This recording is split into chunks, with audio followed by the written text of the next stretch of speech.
Szanowni Państwo, serdecznie zapraszam na kolejne spotkanie w ramach Środkowoeuropejskich Spotkań Genealogicznych Warszawskiego Towarzystwa Genealogicznego. Tematem jego jest odczytywanie metryk w języku rosyjskim. Nasz gość, pani dr Kamila Pawełczyk-Dura z Państwowego Archiwum w Łodzi, przybliży nam ten temat. Z własnego doświadczenia wiem, że tylko przeczytanie setek, a nawet tysięcy aktów pozwoli na nabranie wprawy w ich odczytywaniu. Zapraszam serdecznie tych, którzy dopiero zaczynają swoją przygodę z genealogią. Język rosyjski przeszczepiony został na ziemię, generalnie rzecz ujmując polskie, wraz z pozostałymi zaborczymi układami społeczno-ekonomicznymi i kulturowymi oraz odmiennymi systemami administracyjno-prawnymi. Wprowadzony został oficjalnie w strukturach administracji postanowieniem Komitetu Urządzającego z 10-22 listopada 1867 roku. Artykuł 1 tegoż aktu brzmiał: z dniem 1 stycznia 1868 roku księgi stanu cywilnego dotyczące urodzeń, śmierci i małżeństw dla osób wyznania rzymskokatolickiego winny być prowadzone w języku rosyjskim i polskim, a wypisy z nich, czyli tzw. akty stanu cywilnego, mają być wydawane w języku rosyjskim, a w razie potrzeby we dwóch – rosyjskim i polskim. Akty urodzeń, małżeństw i zgonów sporządzone w piśmie zaborców w swej warstwie tekstowej odpowiadały wcześniejszym wzorom polskojęzycznym. Schematyzm sporządzania analizowanych dokumentów współcześnie nie implikuje konieczności biegłego posługiwania się językiem rosyjskim. Analiza każdego tekstu, polegająca na wyodrębnieniu jego części składowych, opiera się jednak każdorazowo na odczytaniu pisma cyrylicznego. Cyrylica, a więc pismo akt metrykalnych drugiej połowy XIX i początków XX wieku, składa się z ponad 30 liter i 2 znaków.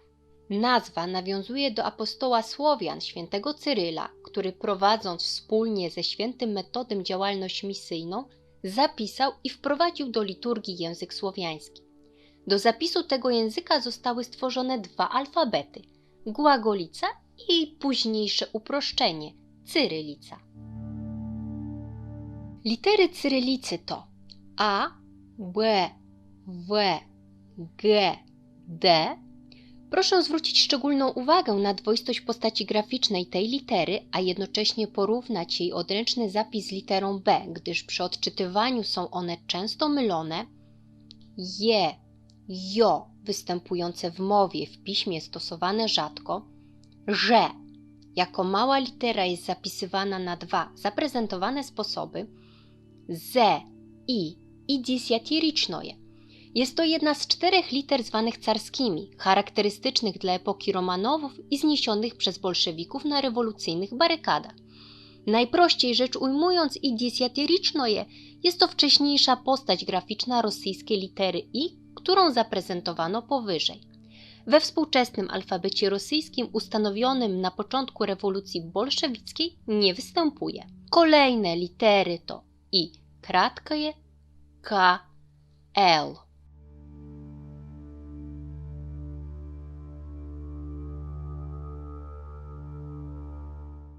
M, N, O, P. Litera ta w wersji odręcznej może przyjmować dwojaką postać, przy czym druga ze wskazanych podobna jest do rosyjskiej litery I lub polskiego U, z tym, że o zapisie właśnie litery P informuje pozioma kreska nad literą, R, S, T. W piśmie odręcznym spotkać można aż 3 różne wersje zapisu tejże litery, choć w praktyce najwięcej trudności nastręcza wariant trzeci, wskazujący na podobieństwo do rosyjskiej litery Sz, o której niżej, ale z nadpisaną poziomą kreską. U, F, H, znów dwuobrazowe, C, C, Sz. Proszę spojrzeć na odręczną wersję litery Sz i przypomnieć sobie literę T z zaznaczeniem górnym. W Sz mamy zaznaczenie dolne, Sia. Jać to druga z liter specjalnych zniesionych przez reformę ortografii rosyjskiej w 1918 roku. Bolszewicy zastąpili ją literą Je. Twardy znak Charakterystyczna jest obecność niewymawianego znaku twardego jeru na końcu wszystkich rzeczowników, przymiotników i liczebników oraz niektórych czasowników zakończonych spółgłoską. We współczesnym języku rosyjskim ów znak niedźwięczny pojawia się w zaledwie kilku wyrazach. Miękki znak. Różnica ze znakiem twardym fonetycznie duża, graficznie, jak widać, jest subtelna. Ja oraz trzecia dorewolucyjna, obecnie niestosowana w piśmie litera fita, wzorowana na greckiej trecie, zastąpiona przez współczesną, prezentowaną na wcześniejszym slajdzie rosyjską literę F i występująca najczęściej w imionach, np. Tomasz, Foma czy Teodor, Fiodor.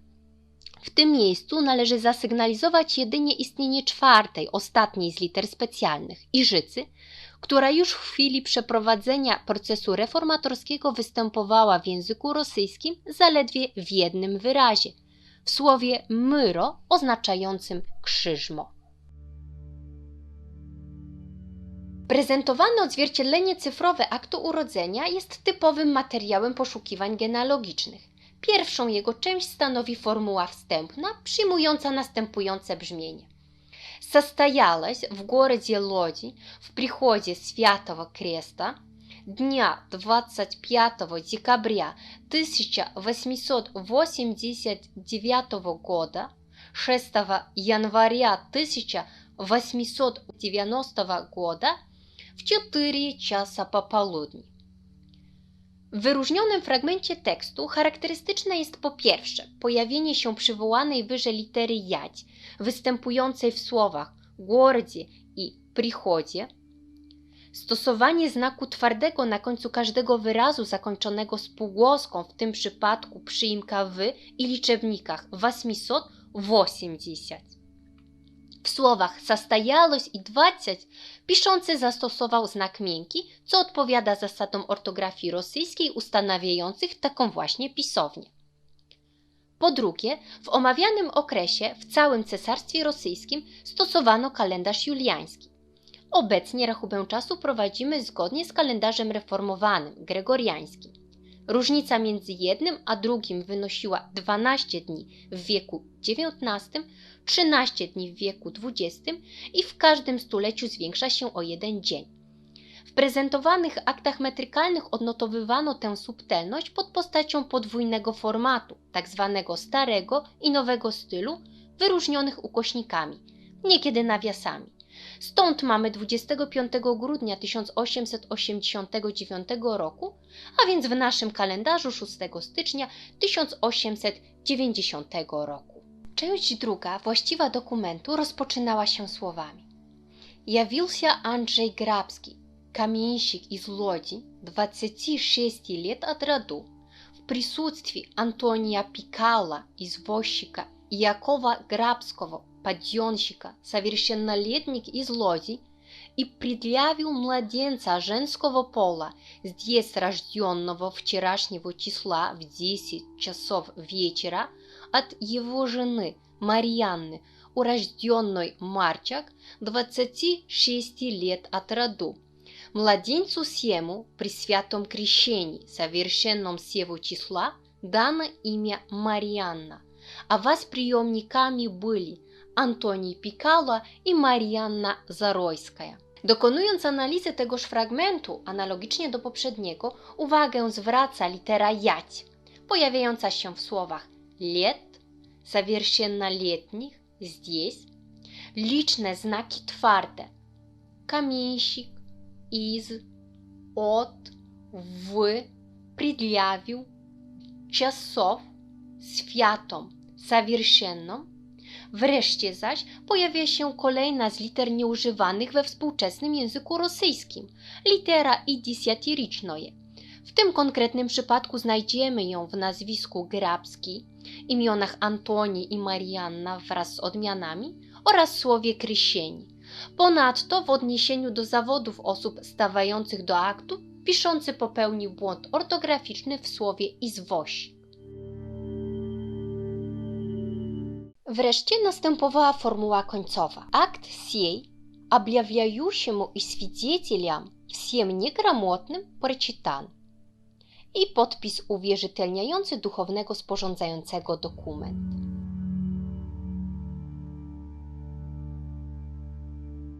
Działo się w mieście Łodzi, w parafii Świętego Krzyża, dnia 25 grudnia 1889 roku, 6 stycznia 1890 roku o godzinie 4 po południu. Stawił się Andrzej Grabski, kamieniarz z Łodzi, lat 26 liczący, w obecności Antoniego Pikały, woźnicy i Jakuba Grabskiego, pracownika dniówkowego, pełnoletnich z Łodzi, i okazał nam dziecię płci żeńskiej, tutaj urodzone dnia wczorajszego, o godzinie 10 wieczorem z jego małżonki Marianny z domu Marczak, lat 26 liczącej. Dziecięciu temu na chrzcie świętym, w dniu dzisiejszym odbytym, nadano imię Marianna, a chrzestnymi byli Antoni Pikała i Marianna Zarojska. Akt ten stawającemu i świadkom, wszystkim niepiśmiennym, przeczytany został. Spotkania genealogiczne z językiem rosyjskim, początkowo z pewnością trudne, niekiedy deprymujące i blokujące chęć dalszych poszukiwań, z czasem wraz z kolejnym tekstem, odczytanym słowem, zdaniem, a w końcu całą zgłębioną i przeanalizowaną treścią okażą się owocne. Poszukiwań przynoszących satysfakcję i oczekiwane rezultaty z całego serca życzę. Dziękuję za uwagę.